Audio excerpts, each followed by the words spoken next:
মার্কিন অভিবাসন বিষয়ক সংস্থা আইসের অভিবাসী বিরোধী অভিযান ঘিরে প্রায় এক সপ্তাহ ধরে উত্তপ্ত যুক্তরাষ্ট্রের লস অ্যাঞ্জেলেস।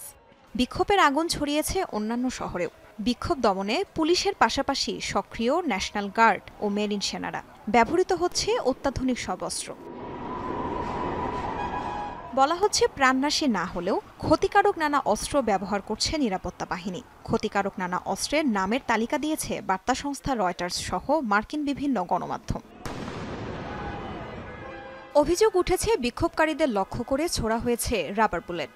যদিও লস অ্যাঞ্জেলেস পুলিশ তা অস্বীকার করেছে। ফোম রাউন্ডস ব্যবহারের কথা জানিয়েছে তারা, যা মূলত স্পঞ্জ প্রজেক্টাইল। এটি দুই ধরনের হয়। প্রথমটি 40 মিলিমিটার লঞ্চার থেকে সরাসরি ছোড়া হয় টার্গেটে, অপরটি ছোড়া হয় 37 মিলিমিটার লঞ্চার থেকে। বিশেষ এই বুলেট চামড়া ভেদ না করলেও তৈরি করে অসহনীয় যন্ত্রণা। বিকট শব্দ আর আলোর ঝলকানিতে বিক্ষোভকারীদের মনোযোগ বিভ্রাটে ব্যবহার করা হয় ফ্ল্যাশ গ্রেনেড বা ফ্ল্যাশ ব্যাং। লস অ্যাঞ্জেলেসের বিক্ষোভে ব্যবহৃত এমন একটি অস্ত্র 40 মিলিমিটার এরিয়াল ফ্ল্যাশ ব্যাং।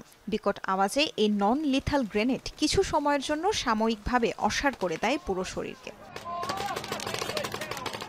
বিক্ষোভকারীদের ছত্রভঙ্গে অতি ব্যবহৃত এক রাসায়নিক পেপার স্প্রে মরিচের মতো চোখ জ্বালাপোড়া তৈরি করে, শারীরিকভাবে অসুস্থ করে ফেলে। জ্বালাময়ী এই অস্ত্র ব্যবহৃত হয়েছে লস অ্যাঞ্জেলেসের বিক্ষোভেও। তবে যত অস্ত্রই থাকুক না কেন, ব্যাটন বা লাঠি চার্জ ছাড়া নিরাপত্তা বাহিনীর অভিযান যেন অসম্পূর্ণ। চলমান বিক্ষোভেও এটির নির্বিচার ব্যবহার হয়েছে আন্দোলনকারীদের উপর। তাজরিয়ান সোবহান, যমুনা নিউজ।